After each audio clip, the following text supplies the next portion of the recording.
handler om blodet, sveden, tårerne, forarven i vores store nation.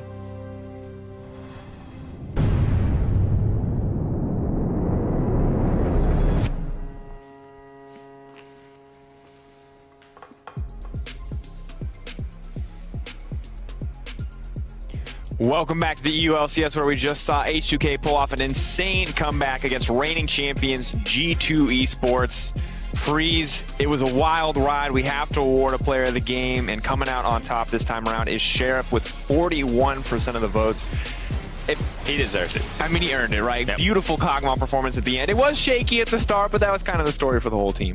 And we talked about it on and on again. You know, Sheriff, if he gets late game, he is there for the damage. He does damage. So you don't want to play versus late game H2K, Sheriff, and Selfie.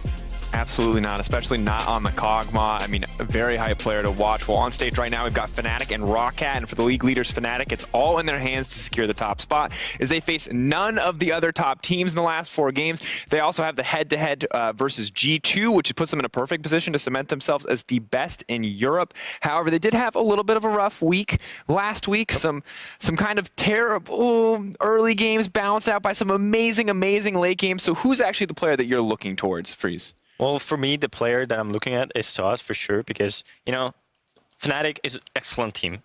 They have the late game they need, but how do they get in late game? We saw teams counter or try to camp mid lane or top lane, and then when they counter or camp top lane, Sauce, you know, he died a few times, but they didn't matter. It didn't at all. He came back, he did the game-winning TPs he needed, and got Fnatic into late game where you have super consistent AD carry. And I mean, yeah. you bring him up, and I think it's important to talk about, because I love what you're talking about Soaz with the TP flanks being a huge asset for this team. But you're right, Caps and Reckless, man, anytime we talk about Fnatic, I feel like we have to talk about these two guys, because they're just playing so well on this team.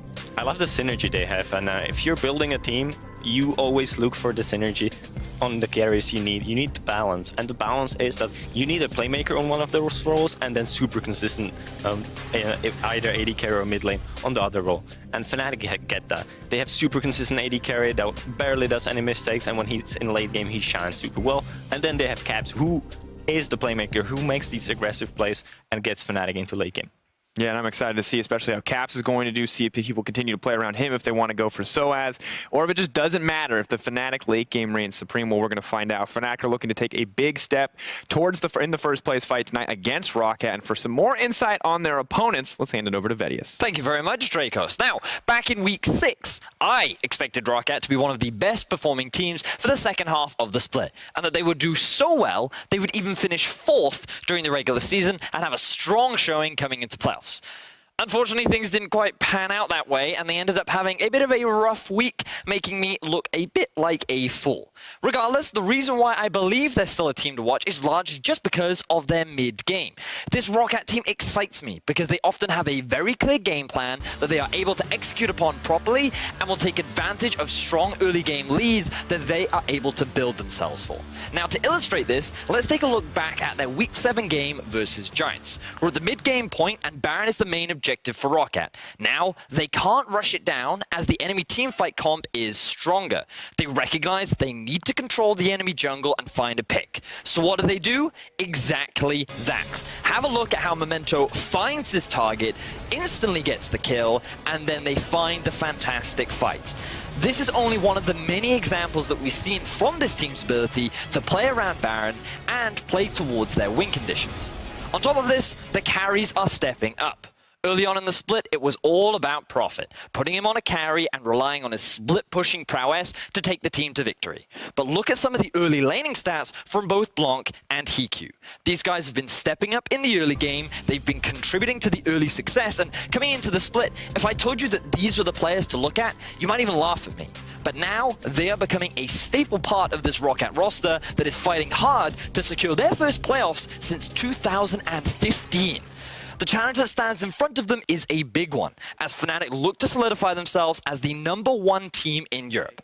Will Hiku and Blanc step up to the challenge from Reckless and Caps? Can Memento lead his team to another win? We're about to find out as we hand it over to the casters.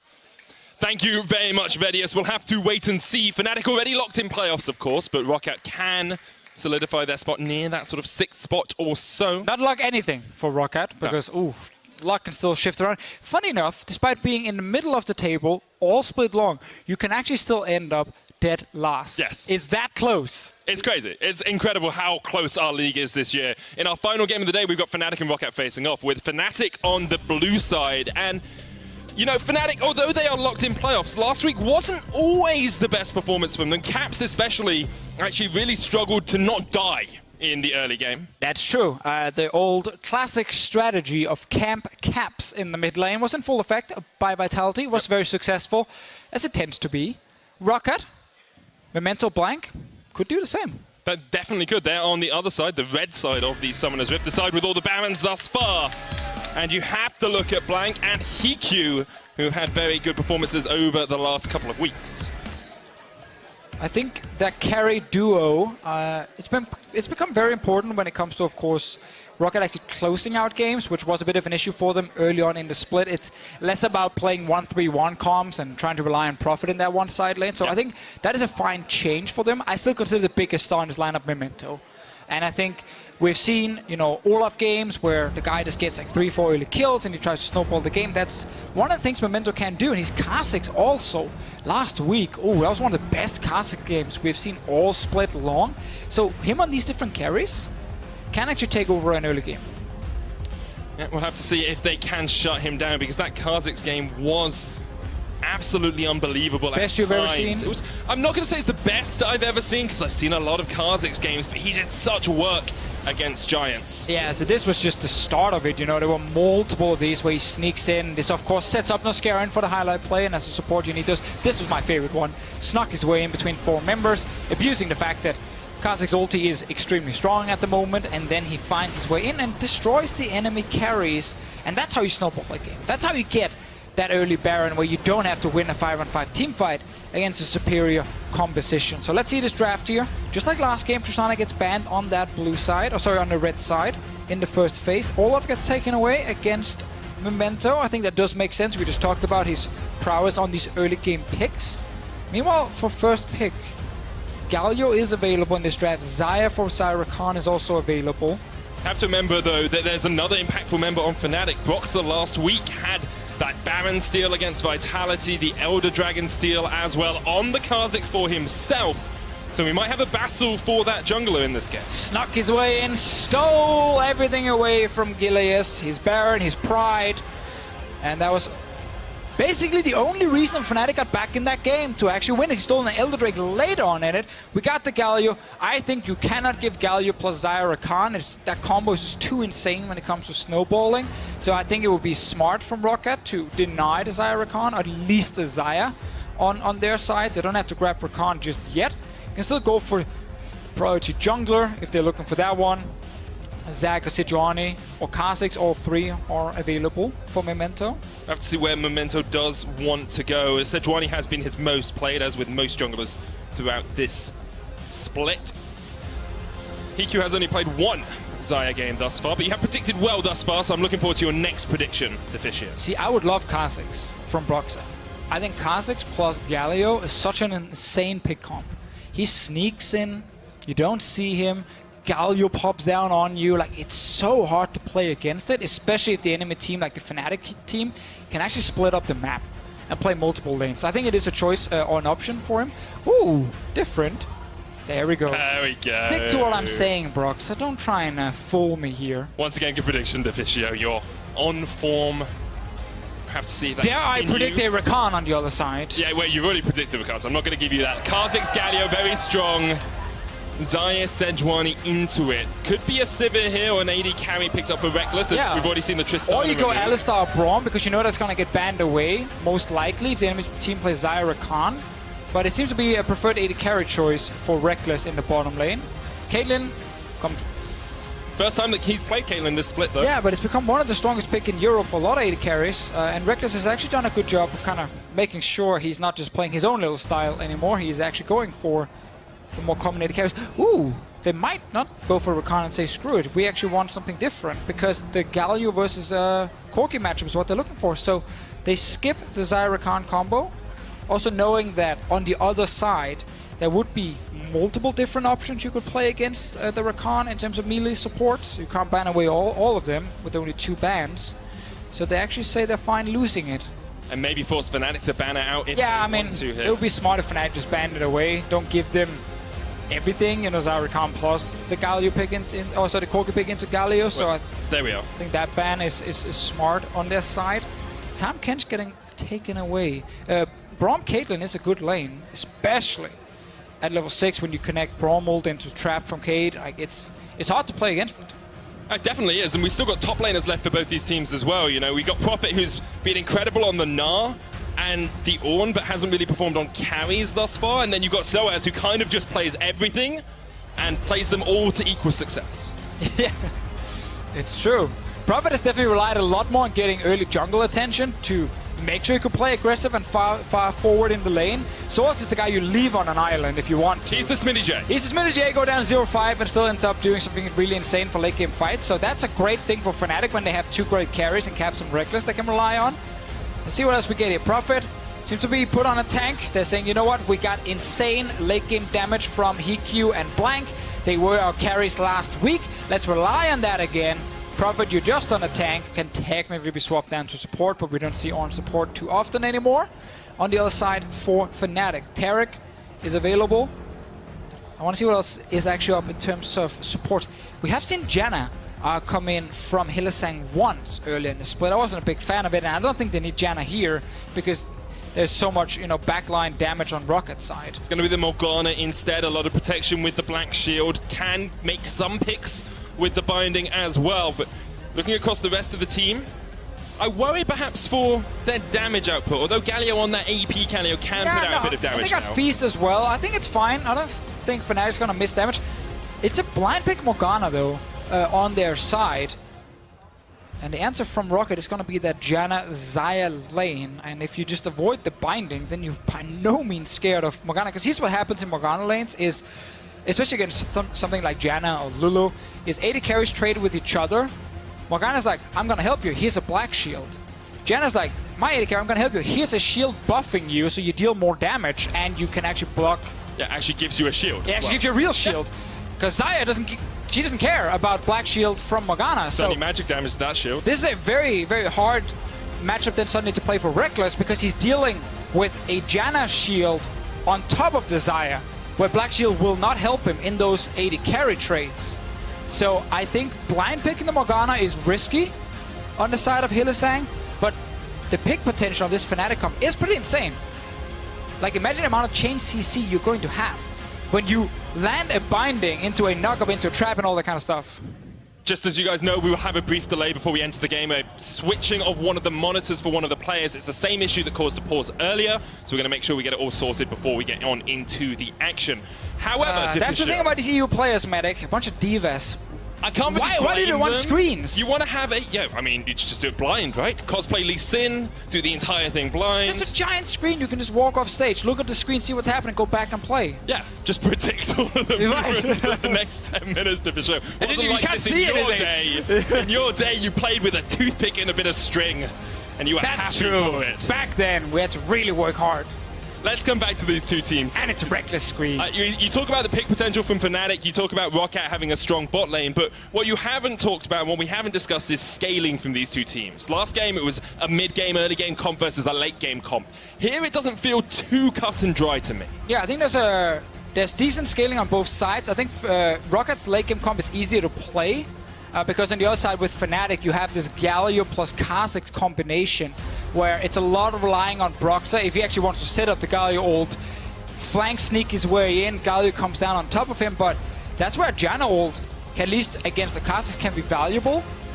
I think the Rocket comp is going to be easier to play in that regard, but the pick potential on Fnatic side, it's kind of crazy.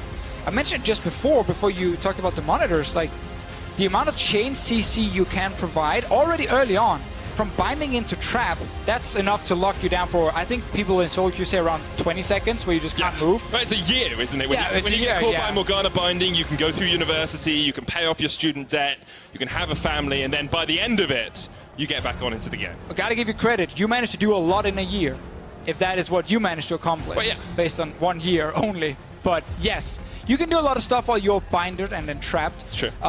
Follow up from that, there's chain CC from a Cho'Gath knock-up, silence, Galio, like all these kind of things. So if Roccat especially in that mid game, end up getting caught out. And if Fnatic gets to go to objectives first, start them, Caitlyn traps gets put in place. You have to try and come in and stop them at an objective. You get trapped. You get hit by binding over the wall. You don't see it. Something that is super crazy. So I love the snowball potential of Fnatic's draft around Baron, especially.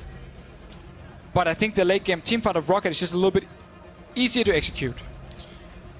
Let's see if Fnatic are able to snowball. Their early game last week It's not necessarily that you automatically lose. Yeah. It's just, again, coming down to how hard it is to execute the comp. That's the thing as well, and I liked this from Fnatic because they know they're locked for playoffs, so maybe there's a little bit of them saying we can play something a little bit harder to execute. If we do lose because we weren't able to execute on stage, that's not the end of the world. But it's good practice coming into playoffs, coming into quarters to semis, maybe even to Copenhagen as well, that they get these sorts of games under their belt. I mean, yeah, if they lock top 2, they're guaranteed to go to Copenhagen. It's true. And you guys, remember, you can also guarantee if you, to go to Copenhagen if you actually go buy tickets. That's true. You also have to get flights and buses and... Unless you're from Denmark, then you don't need a flight. True. True. Then you can The either... logic is infallible. You can either live in Copenhagen and walk there, or you can take a train. Well, I mean, Denmark's pretty small, right? You could probably walk there from anywhere. Do it as a charity event. Yes. Maybe wear that new Galio skin with the KFC chicken. You got me or there. the BBQ chicken or any other type of chicken that you want. You are correct, though. It basically takes 2 hours to walk from one side of Denmark to the other side. I gotta say that's probably not true. Can you prove me wrong? Do you want to try and go walk from one side to the other side? If I can do it in 2 hours, I would do it. But I have to get Go there try. first. I'll try when we go to Copenhagen in a couple of weeks' time. So we will basically tell you, Medic, you're not going to cost anything here. Start walking. That's to be expected. But we are just waiting for that monitor to get totally fixed. It looks like Reckless is finalizing those last couple of bits. Oh, I'm looking at the monitor right now. It looks a little bit tilted. Could be an issue for That may be just your viewpoint. potentially. It could be a... After that game, G2 versus... yeah, because G2 was sitting on that side. They tilted it's the a little monitor. bit tilted at the end. There we go. That's why they lost the late That game would fights. make a lot of sense. We're going to get back on into game, guys. Fnatic versus Roccat, final game of the day. Only 3 days left in the regular split of the EU LCS, and all still to play for. Feels like we started yesterday. Sadly, we didn't. It was 8 weeks ago. 8 weeks ago. 8 weeks ago. Reckless has left the game. No, he'll be back. He'll be back, guys. Don't worry. It's like when you're duo queuing with someone and they're like, oh no, I just have to reset. It's like, no, he'll be back, guys. Don't tilt yet. Reckless is coming back and Fnatic are pushing down. Oh, look, Reckless is there with the team. Ooh, Caps is going to be the bait. They're like, oh, Caps is going to be like, look how dumb I am. You guys should come fight me. Oh, they're Sneak sneaking him in, sneak He him forced in. him back. It wasn't actually a bait. He just forced Blank back. And now a binding potentially into a trap. Trying again. I don't think they are. Oh. I think they're backing off. Okay. But it was a good attempt from Fnatic, and if they had caught someone, it would be an early lead for them. We saw it work out for them last week. Yeah. You had the Tristana Braum jump around the backside of Vitality. Oh, that was so cool. I like the level 1 innovative picks or styles. Sadly, right now, Youngbuck and Dylan Falco backstage, they're very unhappy because the only reason they picked Morgana was for this level 1 strategy. Literally for the level 1 lead. That level 1 400 strategy. gold in a champion right there. And it didn't work. So I guess Shame. advantage Roccat for now. Oh, look at Noscarin. Cleanse on his side. You know why? Because he might get hit by a binding. Yeah, there you go. Chain CC. Colorcaster extraordinaire. Cleanse out of the first binding so you don't get trapped right after. So here's my achievement for the week, right? I've realized I saw your I should accomplishment. become a colorcaster because I'm now higher elo than Vedius. Oh. So you're silver now. Thank you very much. Thank you. We'll be here all night. Where are you in solo queue for sure? I believe I'm challenger. Oh, sure. Aren't we all? Challenger. Yeah, there you go. So, bot lane here. Roccat do have the strength in the lane that we talked about. The shielding coming out from Noscarin onto Hiku. Oh, he got binded. The binding connected. Doesn't need to bind it. He can shield himself. There's no trap. Yeah. There's no trap. Level 2, he will cleanse it. Okay. Hopefully he won't get hit by another one if you are a Roccat fan. Ooh, but great start from Hylissang. The sniper. Oh, level 2 all in. Binding. Trap. Ignite. The trap comes down as well. The shield, but that's not going to be enough for Hiku. He has to flash away. And Roccat burned the flash and the heal early on. So no joke, this combination in solo queue, now you mentioned it before, it's insane. Because you always hit people with the bindings. They can never dodge them properly, and then you just tell your Caitlyn to put a trap at level 2, and you get kills. Now that Jin's been buffed as well, that's an incredible combination for this as well. True, can do that as well. Long range binding. Lux Morgana bot lane if you really want to tilt people. Broxa spotted right here. Good early ward from Rockat's side, and this bot lane here is what we're looking at. It's interesting how Noscarin got to pick the Janna against the Morgana. He got to say, okay, my AD carry is going to be super strong in 1v1 trades because I can buffer. But they lost the rush for level 2. They've been hit by 3 bindings when we've been looking, at least, from Hylissang. And it's given a huge early advantage for Fnatic's bottom lane.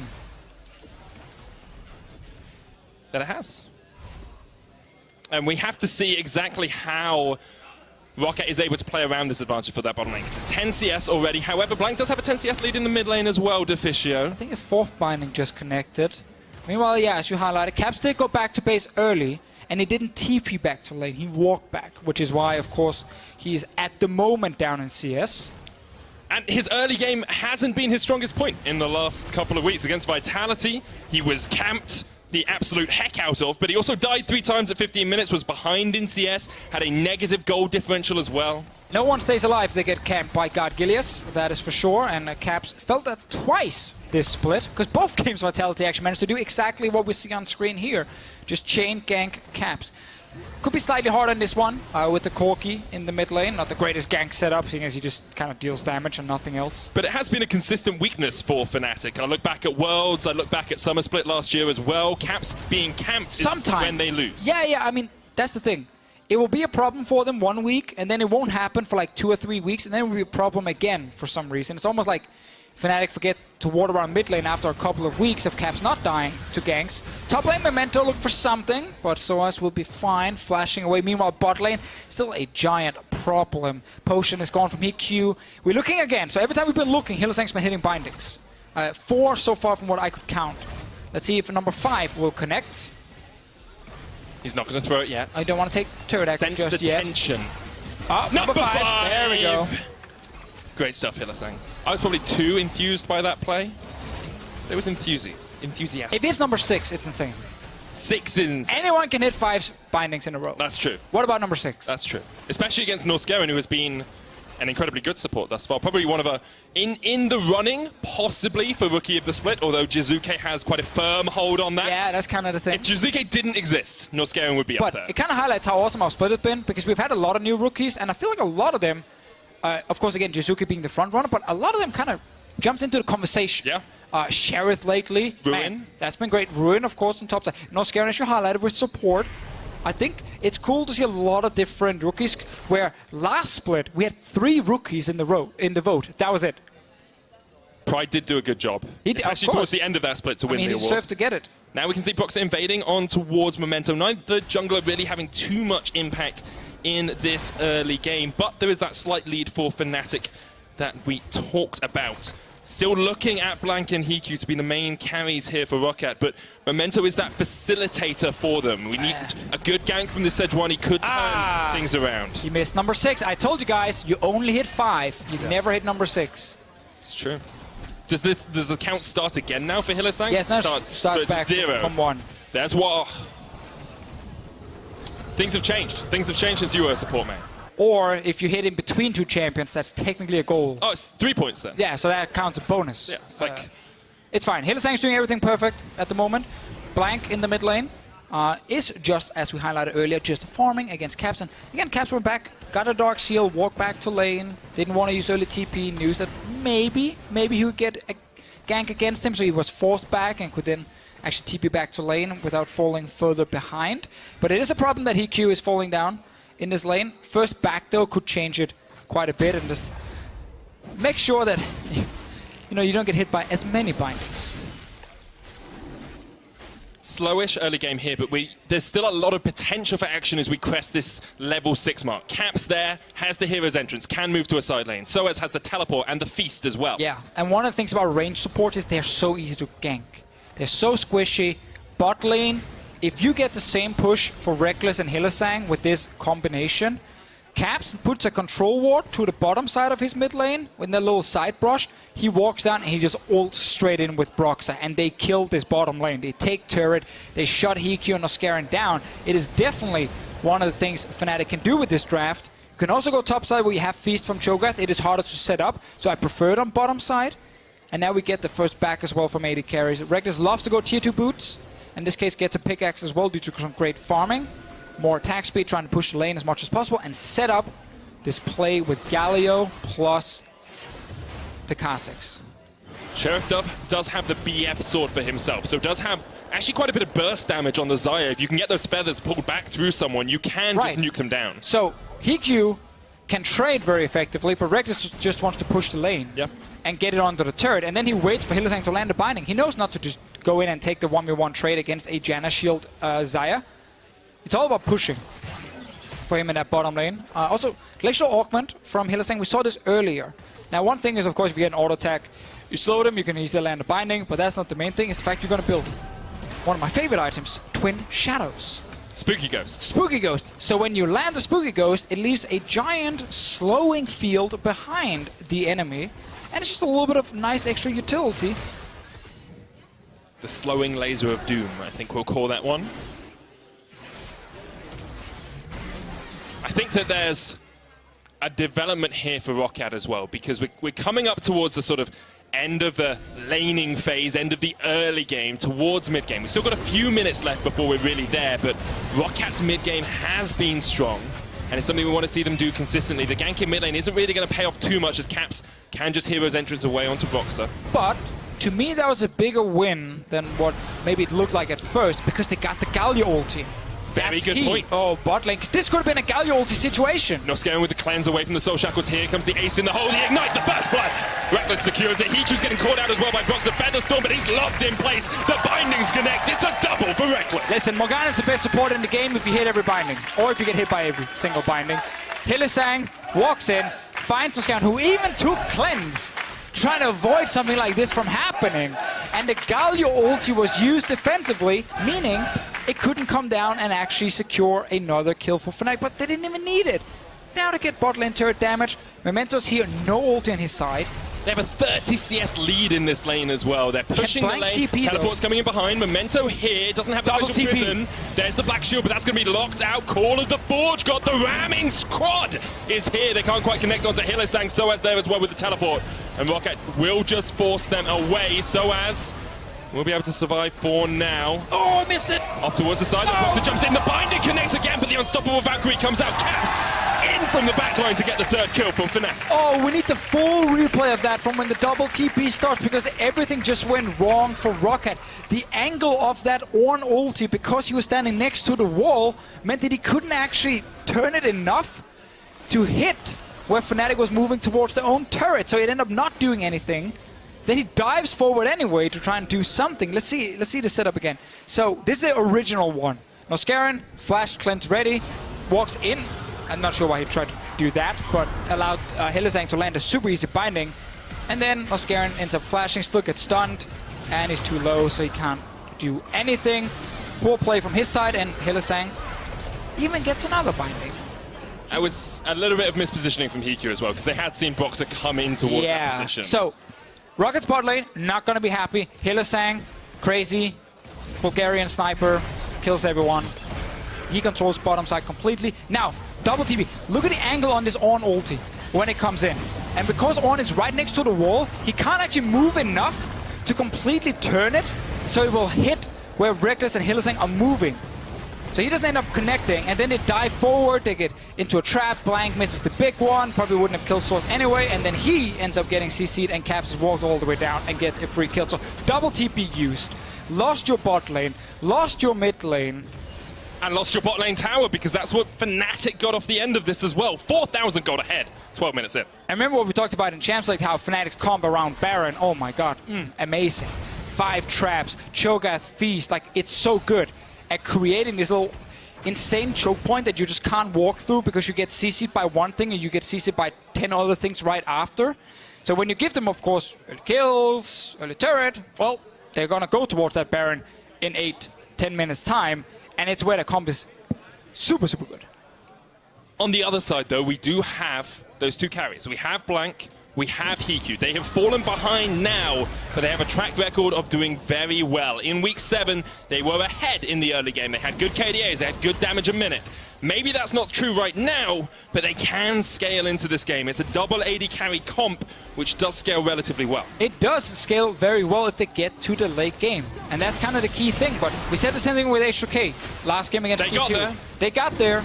G2 couldn't get the Baron early enough. They chased for kills, they lost fights.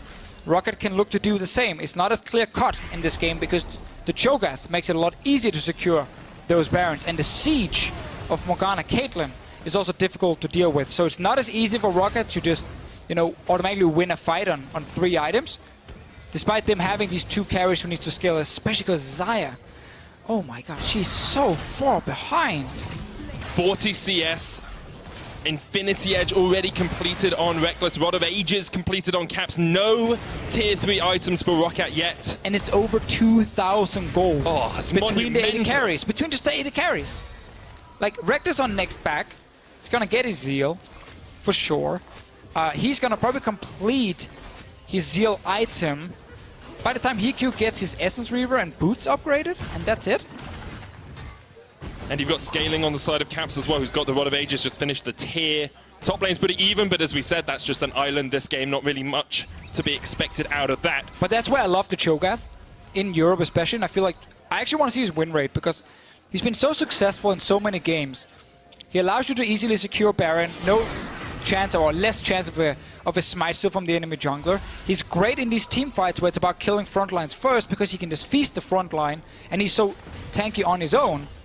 He also brings silence, which is something we've actually removed from a lot of champions in the game, but it's still one of those mechanics that it's so impactful. So debilitating. Right. It shuts you down. You cannot do anything. You can't even flash, you get silenced, you're like, oh, okay, I'm actually stuck, or at least I can't do anything for a moment other than walk. That's it. So I feel like Cho'Gath just offers so many things in a tank top meta where some teams are giving him up for free, which I don't think they should. Well, his win rate is 55.6%. Hey, that's positive. 10 wins, 8 losses. For Fnatic specifically, 2 wins and a loss. So 66.6 recurring percent for them. Well, I want to see. It's a good Is that 8.4 or all split? That is all split long. I can look up 8.4 specifically if you wish. 83.3% Deficio, 5-1. Take a bow, take a bow. 8.4, man! I'm going to pretend you hadn't already looked it up at any point. So before we came into this, he was 100% win rate, but he lost the game today. That is true. Fnatic going to secure the Rift Herald for themselves, 15 minutes in. So 5,000 gold lead for them, and that AD carry scaling up in the form of Reckless. They're going to push towards this mid tower. It's a story we've seen time and time again from Fnatic. Get these towers early on. And sometimes they can close it out, sometimes it gets to that late game. And we see upsets time by time, sometimes, often. I didn't want to say time and time again, which I already just said. Right. You remember so then I stuck last on time by time. Last split, I do. People pointed out that Caster said time and time again too much. And we all looked at each other and said, let's stop using that one. It kept sneaking in from time to time. But now I feel like you just brought it back, and now it's in my head as well. I said it once. But it has to be time and time again. Yes. That's the actual phrase. That's the rule. If we say that too often. Whoever made that Reddit thread last year is now super triggered because he actually won. He got us to stop saying it for a while. Maybe we should start saying it. And now it's back. Yeah. It's meta again. It's like the time that everyone was saying Delta. There's a big delta between these two teams, and there's a big delta between Fnatic and Roccat at the moment, because Fnatic are at the top of the standings, Roccat sitting alone in 6th place. If they lose this game, they will be in a 5-way tie with Schalke and Giants and H2K and the Unicorns of Love playing for that final playoff berth. And that's what we want. 5-way ties for the last playoff I like the spot. 3-way tie for 2nd place as well, because okay. two of those guys, one of those guys, Roccat still has to face Misfits, sitting alone in 5th, and then H2K left on the menu for them. So it's a relatively difficult schedule for Roccat across the last 3 games of their split. We've seen them time and time again We have surprise us so many and times. make make it into playoffs when we don't expect them to do it. Even though last time was 2016. 2015 actually was Really? the last time Roccat made Right. playoffs. I just had to say something there to We've seen them upset teams time and time again when it comes towards the end of a game. We're probably the only ones who find this funny.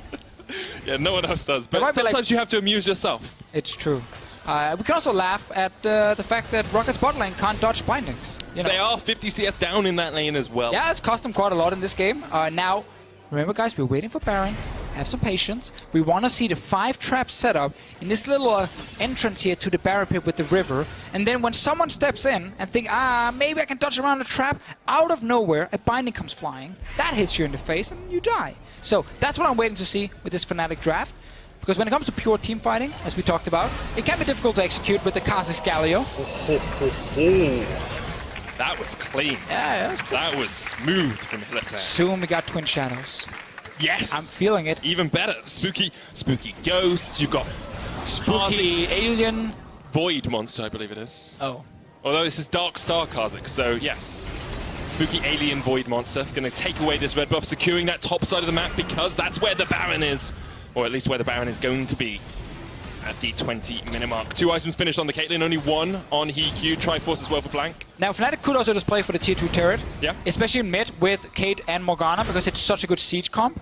But there are no minion ways for them to actually catch in the mid lane just yet. They gotta wait for it or go bot lane with Soaz, who is currently fighting against Prophet. He's going to get away. Yes. This is going to put a bit of But there's a wave SOS. now. They can siege. Staying around. Memento doesn't have the Glacial Prison back up yet. Can't throw some ice at the faces of Fnatic. Mid lane is being pushed in by Caps, who always has that ultimate to rejoin the fight if it starts somewhere else. Another binding from Hillisang. Definitely being on point with those this game. Just time and time again we see them connect to Fisher. And that's the last one, I promise. It's all of it. The last one hitting or... Well, we'll see. We'll see, we'll see. Mounted Drake is what Fnatic will get. Why not? You're already, setting up to do a really nice Baron. Get a Mounted Drake, buff that up a little bit, and Fnatic are making sure they don't overcommit to anything just yet. They can, as we highlighted before, as we just saw bot lane, they can set up a good siege. Yeah. The traps lying out, long range Caitlyn to hit down the turret. It takes a bit of time to secure it. They have not been looking for any tower dives. Despite actually having 1-3-1 and a Kha'Zix who could then sneak up to where the Galio is sitting and try and jump in and kill Blank, they're not playing, risky. Or they're not... I'm not going to call it greedy because I think you can actually execute that style, but they're not taking any chances. Yeah. They're just kind of making sure they're ready for Baron. And making sure that they can coordinate this team fight as the game progresses as well, because we said Roccat have probably an easier team fight to actually In the put late the game, pieces together in the late game. Fnatic do have to make sure that all of those cogs combine in the right way. And to do that, they push Roccat back out. You can see Roccat tries to get some vision around the Baron as well, but it's not quite yet there for them. Banner finished on Soaz and on Prophet as well. Soaz is kind of an unsung hero of Fnatic a lot of the times. He does his job, Deficio, and his job tends to be just to sit in an island in a different lane. Yeah, and he's just so creative with TPs and engages, which is what I really like about him. And we've seen it backfire a few times for Source, but more often than not, we actually get to see some surprising engages where the enemy team does not expect it and suddenly they get caught out from it. The Maokai game he had last week where he was actually down quite a lot, but then he still managed to set up a lot of big plays for his team. Really stood out to me of a classic Soaz game when he's playing towards his peak. They know it's not about putting Soaz on a carry and trying to camp for him because they have Caps and Reckless. You don't need Soaz to carry, you just need Soaz to be a great tank player. It's a very similar story with Broxu a lot of the time as well. People expect him to be the carry jungler for the team, even when he's playing something... Siege round 2. Kha'Zix, this is the siege. The banner minion was dematerialized by Prophet. Still got 3 sacks left on that. The only 3 for his team, though. And you can see that Fnatic are willing just to wait for this second tier of towers. They don't really need to do anything too hasty at the moment, because these towers will fall eventually to Reckless's siege potential. Oh, it's getting a pretty low profit. Stepped on a trap. Don't do that. Prophet gets away into the monsoon, though. And the tower still alive. You can shield towers as well, remember. It's gonna die. Hillisang. Hillisang gets knocked up. He will get away. The tower goes down, and with it, An 8,000 gold lead for Fnatic. Very strong position at the 22-minute mark, but they haven't won yet. And I feel like if this game had happened when the last game happened, when G2 played H2K, I'd be like, this is done. You know, Fnatic on the way to a perfect game. They get Baron, they win the game, it's done. It's over to Fisio, go next, right? FF. But you never know, because Roccat have the late game. They've got the double AD carries. They're scaling up, they're getting items. Yes, they're 8,000 gold behind, but just how much is 8,000 gold to Fisio? Just how much is it? It's 8,000 gold. But how much is that? It's a lot of gold. That's true, it's a lot of gold, but it doesn't mean the game is over yet. I wish I could like say you can buy like a house for it or something, but it doesn't really work. So it's a lot of gold. You can buy 2 big swords. Yes, you could. And I've never tried to buy a big sword in real life, but I'm sure they're pretty expensive. Yeah, especially if they're like really well made. Yeah, for sure. Well, this one's made of infinity. Yeah. Its edge goes on forever. That is definitely an expensive one, or it's a fake one. Maybe if you don't feel like you deal any damage, the shopkeeper sold you like a fake sword. I love this infinity edge, and he's just like, yeah, it's actually just really shiny, but you can pretend it goes on forever. Just like a knockoff sword, but... Okay, let's see around Baron. Roccat, they know. So they have completely warded up their own jungle. Like 4 control wards placed around to try and buy as much time with this and stop Fnatic from getting control in it. At the moment, we know the Fnatic want to push mid, push top, get wards in the river, and then start setting up these traps around Baron if they actually feel like they can start it. And they have Cho'Gath, so they can. That's always the big thing for them. Want to see where Reckless will place his traps? Because he has put him in the mid lane for control at the moment to just get mid lane push.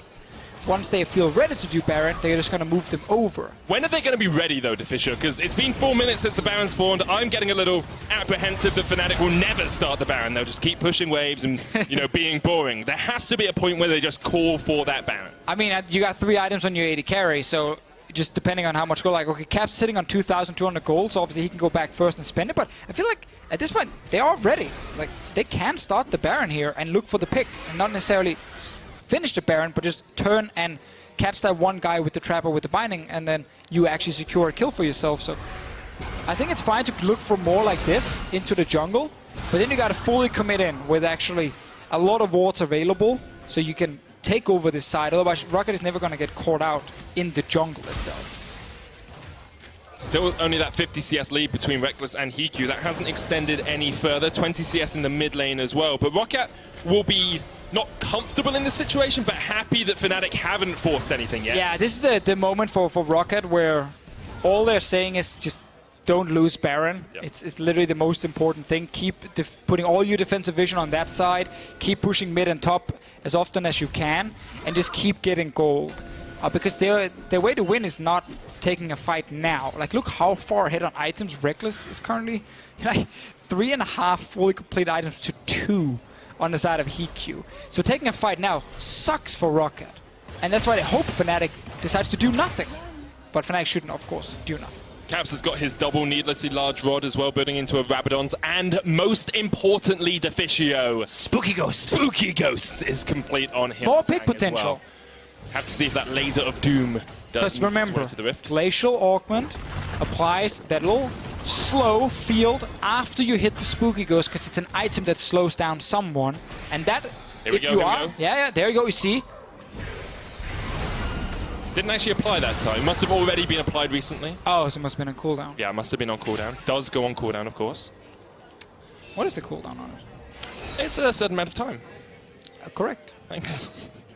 I don't know. Oh, no, because it's a Sejuani, so... Oh, she can't be slowed. Yeah, of course she yeah. can't be slowed. Haha, we knew that all along. Yeah. We're just kind of testing everyone Just at home. playing with you Stop guys. tweeting at us, we know. I knew it the entire time. I didn't have production whispering in my ear. Wait, I didn't have that. Episode. I had it as we were saying that we knew it the Okay, entire time. I did not have that. I just realized. So... It would have been good if you'd known from the start of the show. Yeah, but I mean... For You a can't know moment. every interaction in the game. Well, clearly I did, because I pointed it out. It just didn't jump forward to me instantly. Yes, it wasn't on the tip of your tongue. Maybe I thought that Noscaran got hit, and he didn't. Anyway, Fnatic, get a Drake. Soon, Baron. I promise you guys, soon. Sure.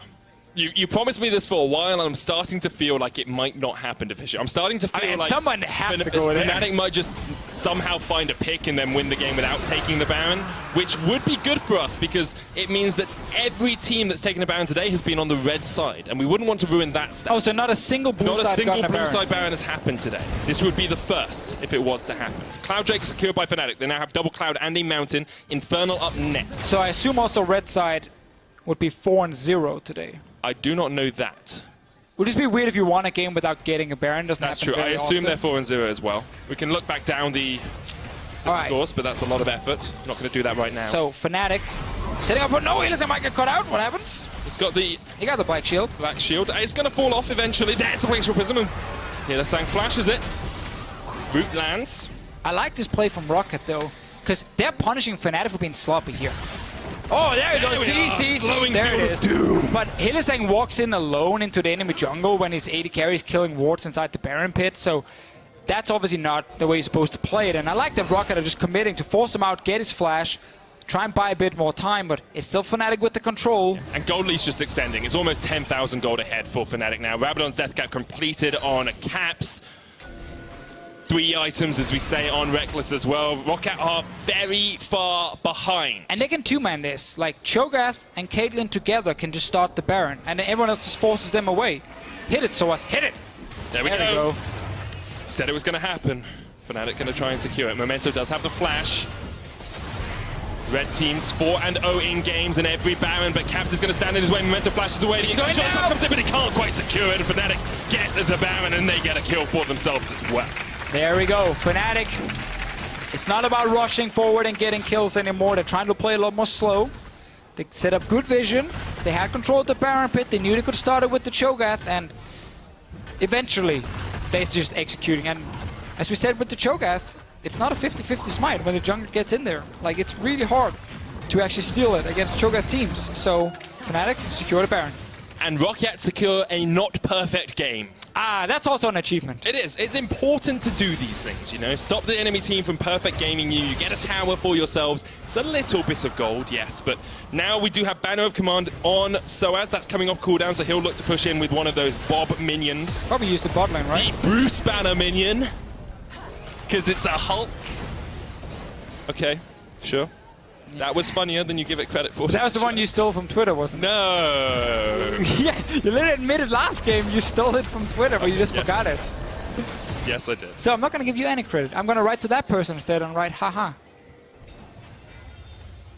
That would be very kind of you. Caps, level 18, has been getting a lot of side wave experience. 2 levels ahead of Blank.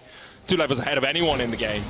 In a very strong position. Haven't really seen that Kha'Zix Galio combo that we perhaps expected to happen, but they haven't needed to do it. Yeah, we haven't seen a full-on team fight because that's not what Fnatic are looking to do. It's just constant, like, siege with these multiple picks or pick abilities and then great objective control, which is exactly what that comp is built towards. We talked about it in Champs League, we talked about it in this game, and we've now seen it in action as well. So we're just kind of waiting for them to break open at least one lane. Caps getting some damage on top turret. Reckless will do the same mid, and Prophet is trying his best to kill this cannon. No dematerializer left on him, so that cannon's going to stay alive for quite a while. We'll be able to... I'm going to say roughly 2 seconds. Ah, dead. Mid lane inhibitor tower does go down, and Roccat are just ceding ground time and again.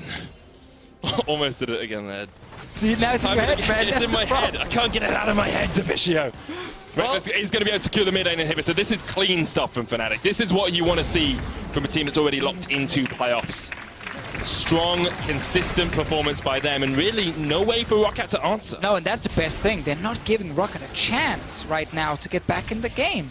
Hikyu is still trying to get some items. Poor guy, man.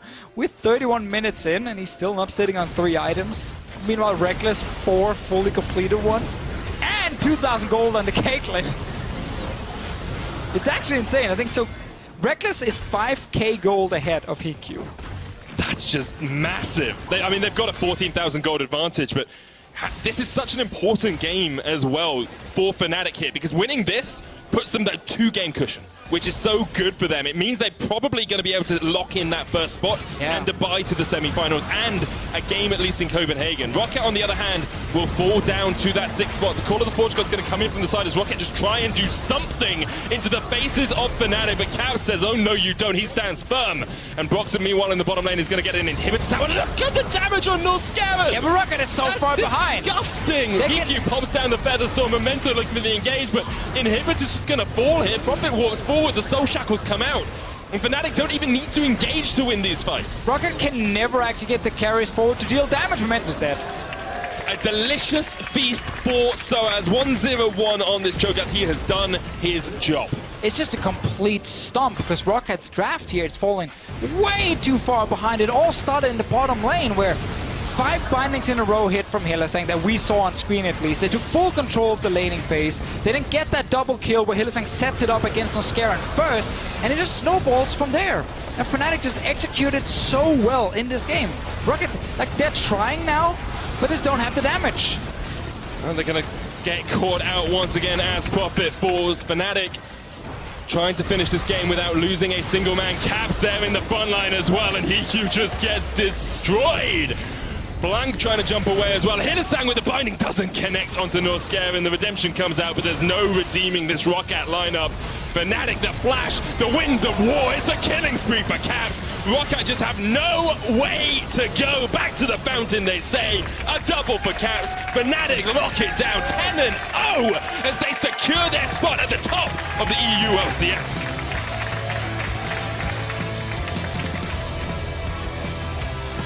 Not really possible to find anything to criticize, Fnatic for in this game. They played it slow, they played it safe. They knew exactly what to do to get the Baron and what to do once they got the Baron. Roccat on the other side. We talked a lot about Blanc and EQ, if they get to late game, they can try and rival Caps and Reckless.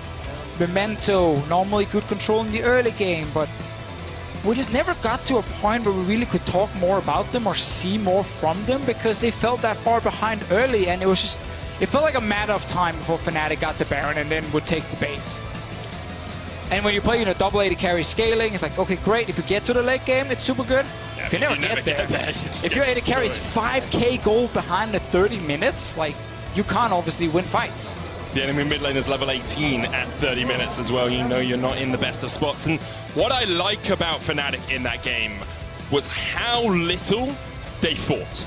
And that's as odd as a play-by-play caster, because I like fights, I like action. I had a cool name for the Galio ulting on top of a Kha'Zix. This is all planned in my head. You want to share it? No. We're going to save it for the future if it happens. Not the submarine, right? No, it's not the submarine. What I like from Fnatic is the fact they didn't need to fight. They knew exactly how to push, how to pressure, how to take these towers. It's the new Fnatic. It's the new Fnatic. It's what Young Buck wanted from this team. It's what they've been talking about, with him joining, being there with Dylan Falco, and kind of the style they want to play, and executed really well in this one. While Roccat on their side, not the end of the world.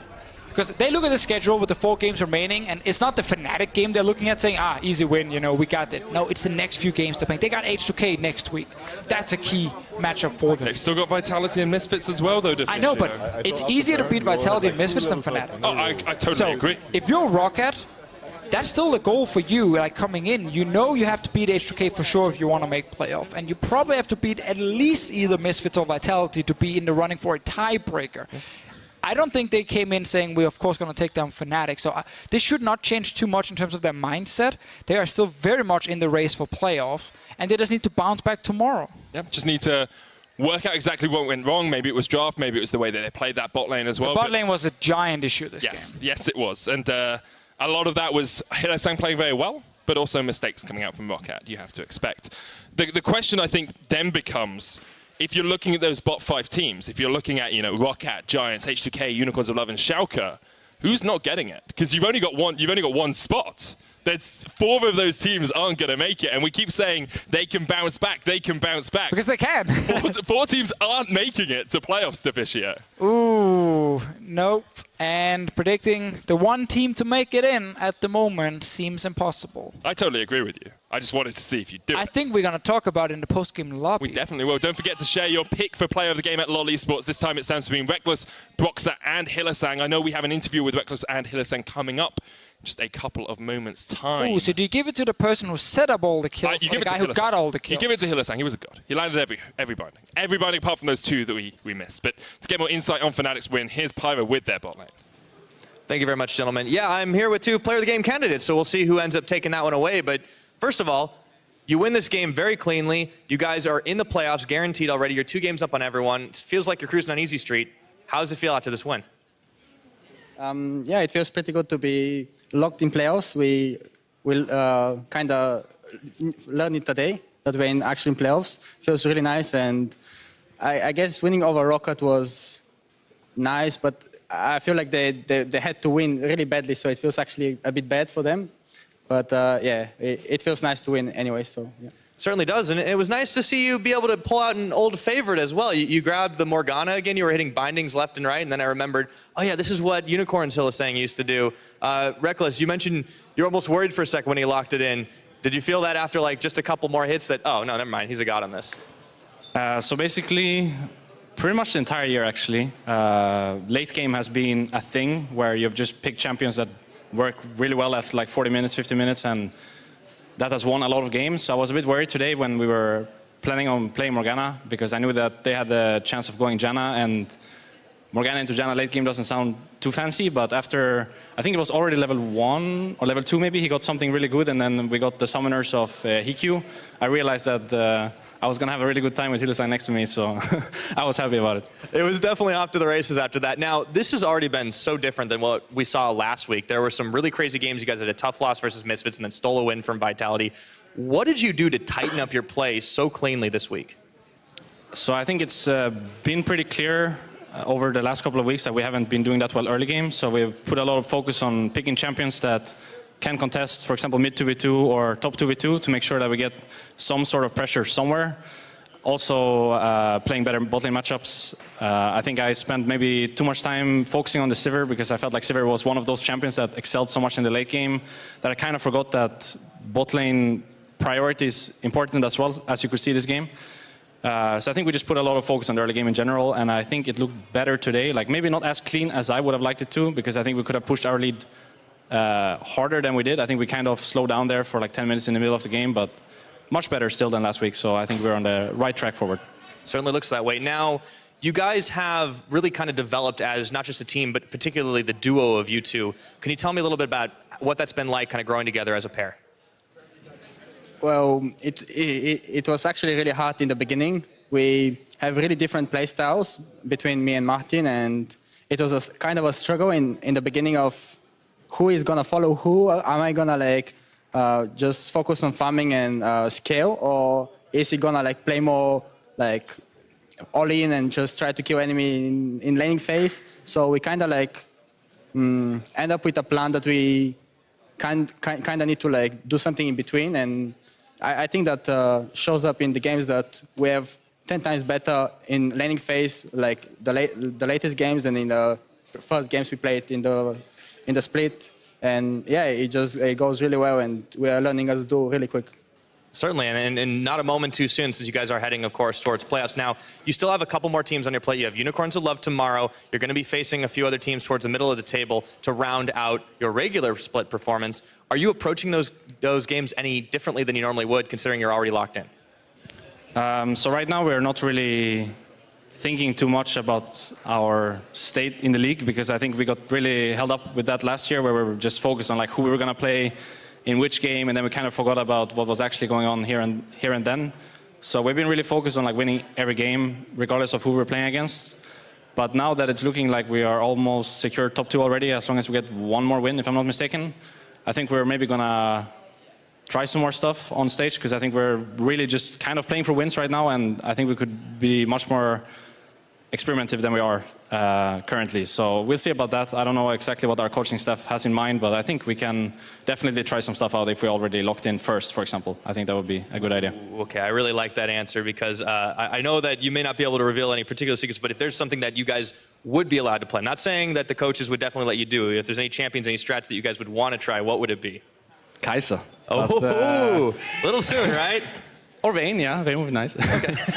Well, Kai'Sa is disabled, I think, for next week and maybe playoffs as well. So it will probably have to be Vayne if I got the choice of playing an AD carry. But yeah, it's really up to the coaching staff. If they want us to just continue getting the wins on the board, then I think we'll just do so. But I think it's a good idea if we're secured first to try our grounds a little bit and see what we can make up for.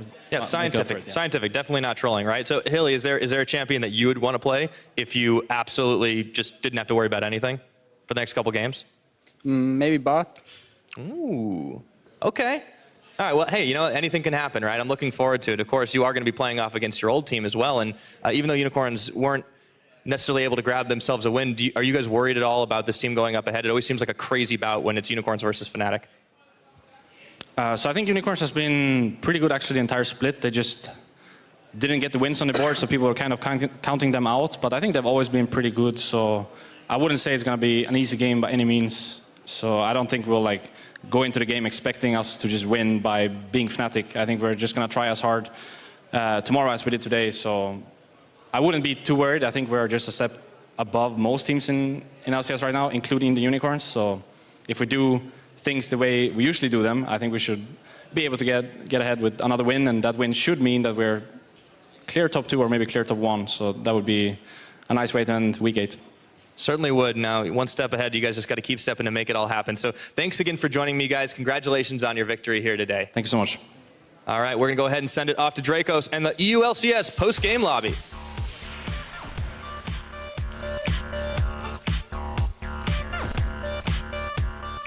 Welcome to the ULCS postgame lobby. I am Daniel Dracos here with Martin Fischer-Lunga and Alish Freeze-Konditionek. Now, we are going to be joined by Fnatic jungler Broxa in just a moment. He's taking his time. He is. We got to get him mic'd up. We got to get him ready. But first, we do want to, welcome Freeze. Welcome to Fischer. Fischer, you just cast all day.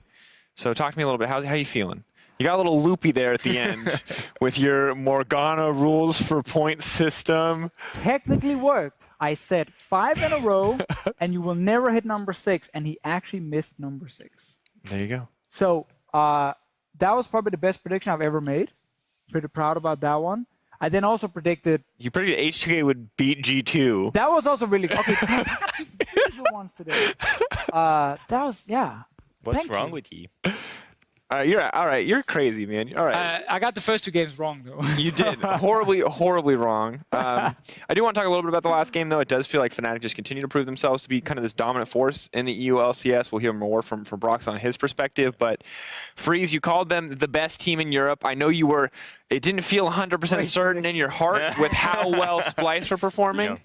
Yeah. But you still feel that's the case? You feel like they're just further confirming it here? Just seeing Splice, how they played today, I got a little scared for calling out Fnatic as the best one, but just seeing Fnatic, how well they managed to stomp the early game and how well they, we saw Reckless that he said, oh, we didn't snowball the lead as much as we wanted, but I mean, they did, I haven't seen Reckless being so aggressive and so performing well on an aggressive AD carry before, because as he mentioned, he played late game carries. So it was amazing to see them stomping the bot lane. They were like 50 CS ahead in 10 minutes, and Hilly was hitting every Q almost the first 5. Yeah, the first 5. I wonder if you, when you saw the blind Morgana, were you like, oh, no, the problem, they're gonna win every lane, or because I was like, oh, I feel like Janna and these kind of picks normally do pretty well against. Yeah, Janna should totally win in the lane, but yeah, Hilly is a god. I guess if you get hit by every binding, you lose. So I can say Hilly is a god. Look, I've got hit by a few bindings too, here and there. Okay, he hits all the bindings. I mean, it's good to see. I like that Hilly's getting back to his roots a little bit. I like that he's taking the risk because we saw Morgana earlier, and it was a little rough. I feel like when we see this pick sometimes, because when you're winning, it looks like this OP insane champion. When you're losing, I mean, you black shield yourself and you just die because they're unconcerned. We don't need CC to kill you. We're just going to run you down. Yeah. So of course it's a really good pick if you are a god. A sniper, a god, all that kind of stuff. And it was a super fun draft in the way that once it got ahead, I feel like stopping that draft from getting Baron is almost impossible, because they have 5 times, chain CC combos they can do. I mean, there's a perma-stealth Kha'Zix in the jungle, That's too, who's also literally got in enough there. bushes to run through that he stays invisible 100% of the time. So not only do they have all the wards around it and they have Cho'Gath Feast to secure the Baron, they then have 5 traps lined up where you're going to enter the Baron Pit. And then when you are entering the Baron Pit and finally get past the traps, there is a Morgana Binding flying from the wall that you most likely don't see because he's on a control ward. That's also going to hit you. And another trap. And then another trap comes down. And it's just so hard once you fall behind to that draft, which you mainly will do if you lose the bottom lane in this case, and then follow up by Galio ulti maybe coming down to further snowballing. It just feels like you can't stop them from getting Baron. All right, well, let's take a chance now to look at the impact that they had on the race for playoffs. Of course, Fnatic with a 2-win lead over the rest of the composition, 11-4 to 9-6. I mean, clear standout for first place at this point. Definitely well-deserved. I want to highlight that in EULCS, we are so nice to all our teams that everyone is officially top 6 in the EULCS. Look, this is a good...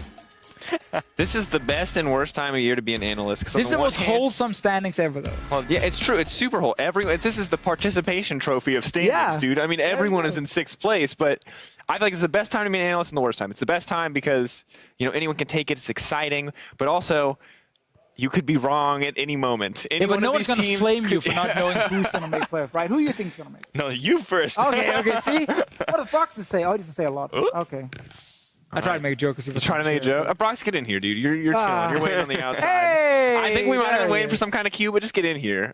We missed you dearly while you were getting mic'd up. So, Brox, talk to me about this 11-4. We heard from your teammates. It feels pretty good to know you're at the top of the standings. How do you feel? Well, I don't mind. That's hello, everyone. I think in the beginning it was a bit up and down, but recently we've been doing pretty well. We've been having more solid games. There's been some rough early games and all, but the late games have gone better. To be fair, the rough early games, you guys also drafted I also think it's both good and bad that we had all those struggles because obviously this week it was a big thing for us to work on, and I think that showed today as well. For once we did fall behind in the early game, we actually got really far ahead. Coming into playoffs, I think it's gonna help us. Yeah, now I'm curious for you. You're a player that we've seen. I mean, when you came into the league, you're on the Lee Sin all the time. Then you played tanks. You were on Gragas duty for an entire season, and now you're back on the Kha'Zix. Can we talk a little bit how do you feel about transitioning roles so much as a player during your time on Fnatic? Because I mean, Kha'Zix looked pretty good today. I mean, admittedly, it was a lot of assists, less kills than I would have preferred. Also, you baited me with the Kayn hover, which I'm less than excited about because I would have preferred the Kayn. But talk to me about your role on Fnatic. How do you feel about it? Well, my role has changed a lot since I joined.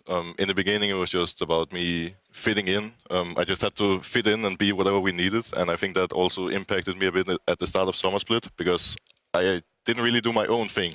Since the beginning, I had just been on the team to fit in and be whatever the team needed me to be in order for us to succeed. And then later on, I got a bit more freedom, slowly started getting more freedom.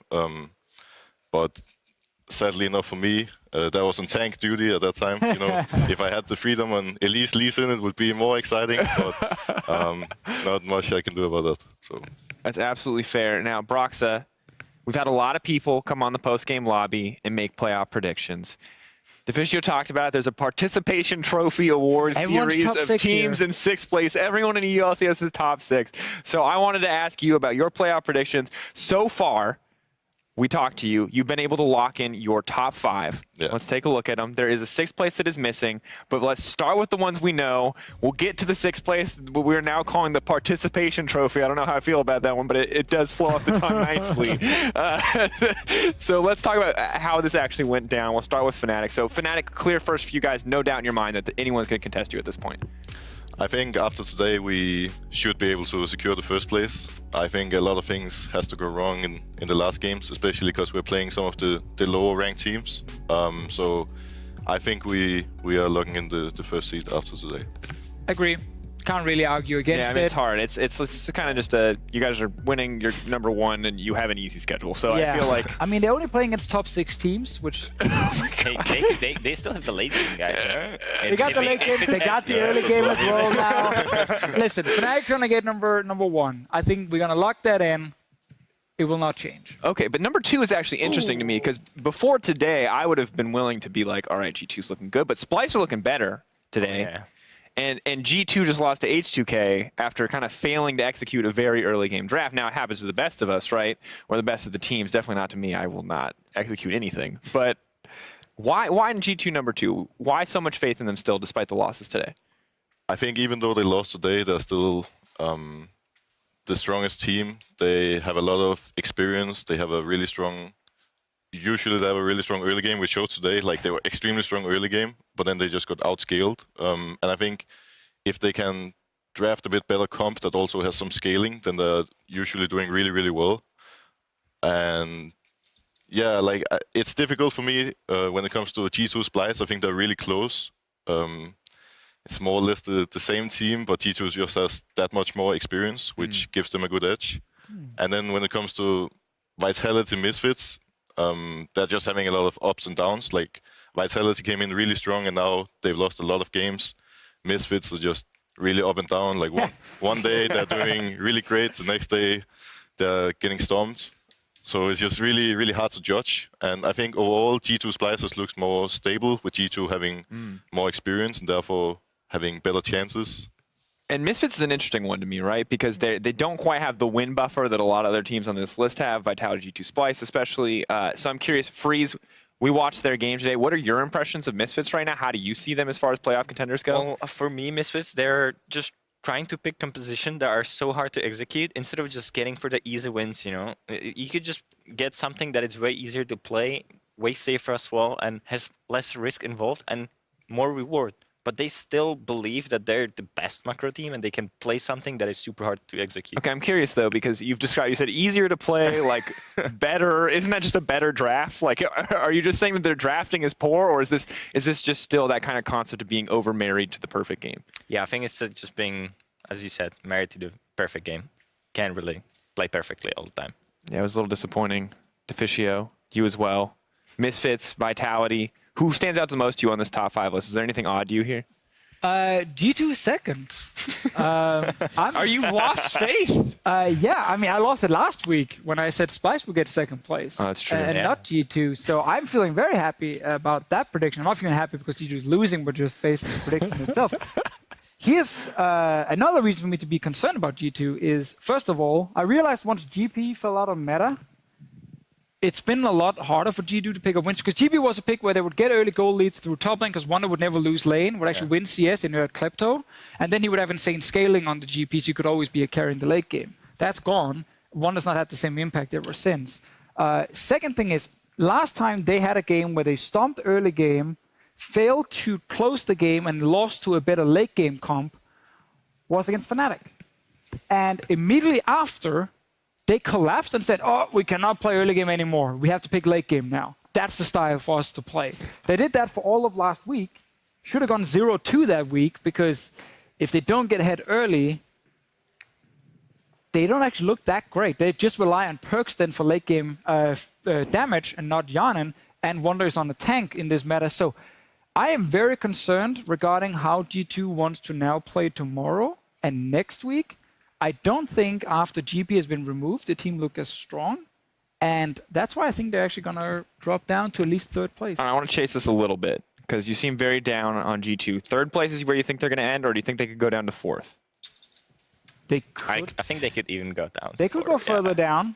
They could go further down. I forgot the remaining schedule. I know tomorrow they have Schalke, which they should still be favorites in. But next week, I don't remember if they actually play any of the teams around them in the standings here, but I think I'm going to give them third place for now, and then Splice second, Vitality fourth. I mean, I love it. But now, I think comes the time, as this is Broxa's playoff prediction. Yeah. We'll get back to Broxa. Not that I'm not loving the G2 angle here, but number 6, Broxa. You gotta pick, man. I know it's hard. I know there's a lot of teams remaining. I know there's a lot of ties. And we can present some. I mean, if you're uncertain, we can run through them. We can talk about them all a little bit, and I think we should. But is there anyone in the mess of 6th place teams that is EU LCS right now that stands out to you? It's so hard to say for me, especially because all teams have so many ups and downs. Like not only the top teams, but also the bottom ones. Like one week, one team can be playing amazingly, and the next week they do really poorly. So it's just so much ups and downs. But I think 2 teams stand out to me, and that's Unicorns and H2K. Yep. From 1-8 I agree. to top contenders for playoff spot. I mean, number 6, but still. Top contender among Top those contender for five. number 6. I mean, it's huge for me, at least. Yeah. From 1-8, from bottom of the league, not winning anything, guys. I agree with Broxa. They stand out a bit more. I think I originally said Unicorns, but I want to change that after today. Because I think Unicorn's schedule is insane. They play you guys tomorrow. They have Misfits as well, and they have Splice, I think it is, in the last week of Vitality, 1 of the 2. So it's a really tough schedule they got remaining. I think H2K will now make playoff after beating G2 today. They will beat Roccat, which they will have next week. Okay. And they're going to take at least one more win in that schedule, which is going to be enough to give them number 6. And listen, Sheriff, second half of the split, that man is showing up in these late game fights, and I like it.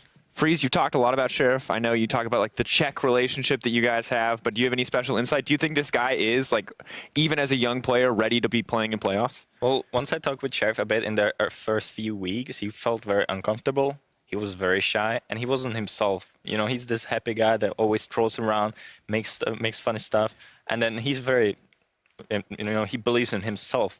And then I didn't see that in the beginning of the week. And then he got selfie, he got shook, and I started seeing the old Sheriff I know, and he started stepping up big time. And if he gets the late game with his hypercarry picks, damn, he does a lot I mean, he does look good, man. I'm not going to lie. There's been some pretty clutch. I mean, he beat Fnatic on a Vayne pick. He did.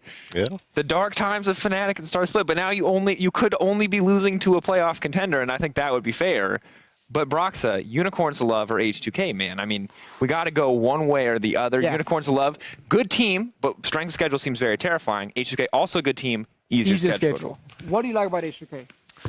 I mean, I think Sheriff is a big reason that H2K are really good. I also think their early game was a bit up and down at the beginning of the split. And then when Shook came in, there was this kind of honeymoon effect. And then everything just went really well for them. The addition of Selfie has helped a ton as well. Might also be one of the big reasons.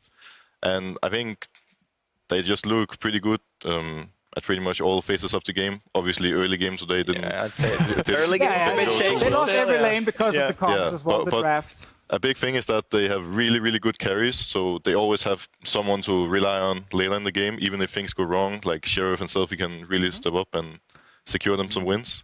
Then here's my question. Who has better carries, Unicorns Love or H2K? H2K, 100%. H2K.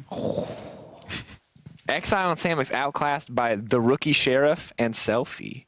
For me, Exile and Samus are getting caught too much, way too much. They're not so consistent, and then if that matters in late game a lot. So I think Samex in late game fights have been doing well. I agree there's been some times where he would get caught out, but he had a few weeks here where he had some really good fights, but his early laning phase is a bit of an issue. It was definitely an issue today as well.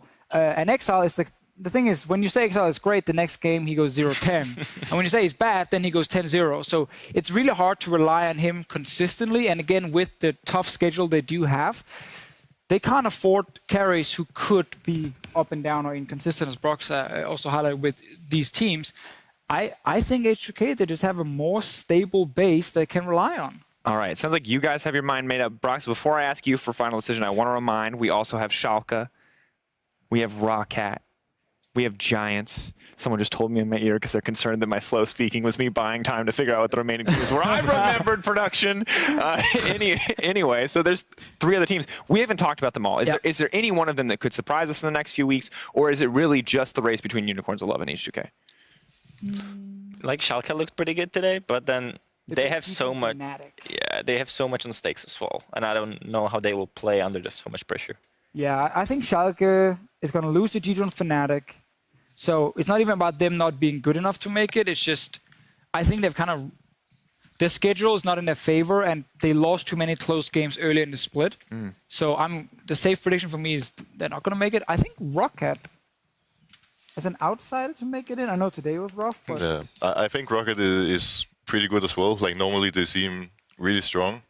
So they definitely have a good chance. Someone that I was thinking of was Giants, because I think Giants has a really strong early game. Obviously, they rely a lot on Joko to do some crazy things to have a really good early game, but in reality, like, you never know what happens. Like, it's only 3 games left, and if Joko has some really good early lanes, if there are 2 solo laners step up, like, if Joko ruin, just go on a rampage, then for sure Giants could make it as well. God, so close. Man. Everyone's in 6th place. This is a nightmare. All right, luckily I don't have to decide because it's not my playoff prediction, and I've already ruined like 3 of these. But Broxa, 6th place. I feel like an episode of The Bachelorette. Who will you choose to be your 6th place team here in the playoff prediction? Who gets the last slot? I think right now Unicorns is a little bit better than H2K, but Unicorns has a much tougher schedule, and therefore I'll put H2K there. All right, There we go. there It's it locked. is. H2K locked in. We're going to get it updated. You'll see it one last time. And it's good that you bring up Unicorns of Love, strength of schedule. Because you're right, it's a difficult road. Part of the difficult road is you and all of Fnatic. Coming up tomorrow, our match of the week does pit Fnatic and Unicorns of Love. Unicorns of Love hunting for the playoff spot, looking to prove us wrong, looking to get 6th place over H2K. But this feels like it might be a bit of an uphill battle after today's games. Yes, I think Fnatic are bigger favorites than they were coming into the week. Definitely the case. I Oh, mean, I thought it was a feature suddenly. So I heard music, and I was like, music. stop you talking. get some reckless tattoo action. I was waiting for Kevin in my ear yell, stop talking. What happened though? All right, well, you all on 6 wins. We talked about the race with H2K. We talked about the difficult schedule. Coming into the week, everyone, I think, was looking at Unicorns of Love to be this team on the rise. Now, after losing today, do we expect Unicorns of Love to keep at least some of that momentum and for this game to be, a competitive matchup? Or is this going to be a bit of a one-sider? I don't really believe in much momentum there. Well, I feel like Unicorns is a team that doesn't get shaken by losing one game. Agree. They'll still play the same game. So I think it won't matter for them. Yeah, momentum I don't think will matter at all here. It's just based on like how good are they actually playing. And because they're against these really good teams, I can see them get 1 win, but then probably lose 2 others, and then that's just not enough. Yeah. And then, of course, you're going to hate the fact you win 1 and 8 in the starter split when you were actually playing fairly well. Yeah. So I want to look at the specifics of the matchup now because we've seen Cold and Exile both. I mean, Exile, you talk about the 0-10, 10-0, and I think that's fair to point out. But Cold has been getting progressively better, it feels like. So what are your thoughts, Broxa, on this matchup between you and Cold? What are you kind of expecting to see? I think this one is going to come down a lot to the mid-jungle 2v2, to be honest.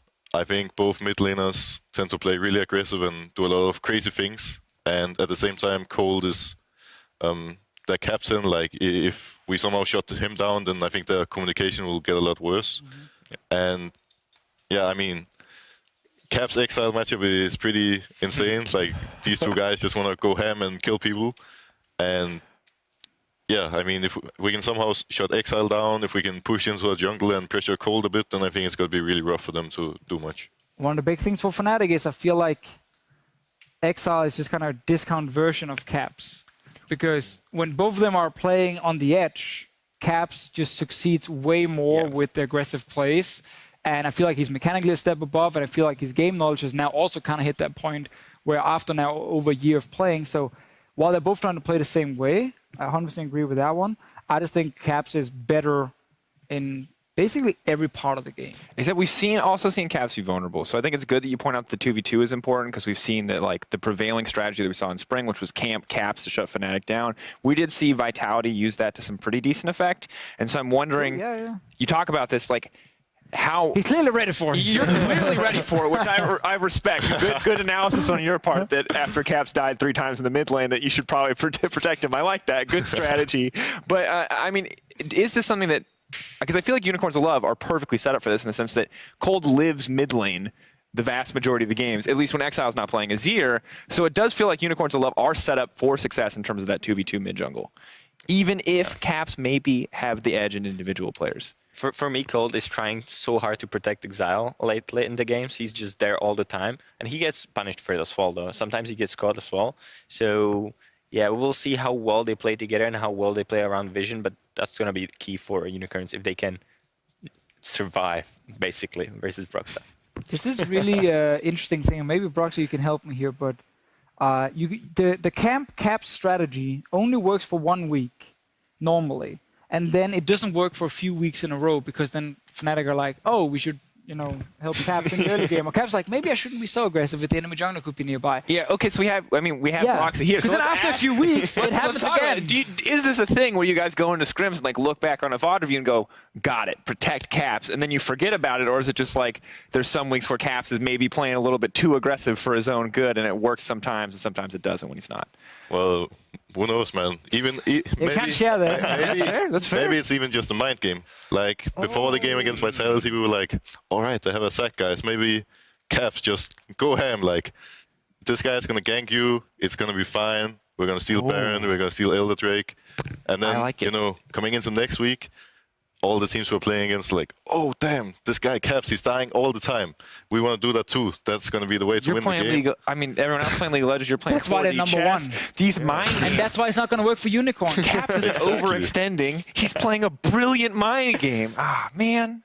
Only works for 1 week, and then a few weeks where it will not work. Exactly. And then they allow it again. Use him as bait. They just put him on the front and be like, come kill this guy. That's what happened at the level 1. It worked. Okay, all right. Fnatic versus UOL is our 4th game tomorrow, but there's plenty of other important matchups coming up before that. And as we take a look at the schedule, Misfits Gaming versus Giants, 2 competitors in the race for the playoffs. These guys are both looking to bounce back after losing today. And if Brox's playoff predictions are going to come true, Misfits do need to continue winning games. If they drop, they could be right in the middle of that. I guess it would be a 5th place pack at that point. I think if they lose tomorrow, they join the massive group of, 6th place ties. It would be a 5th-way tie almost.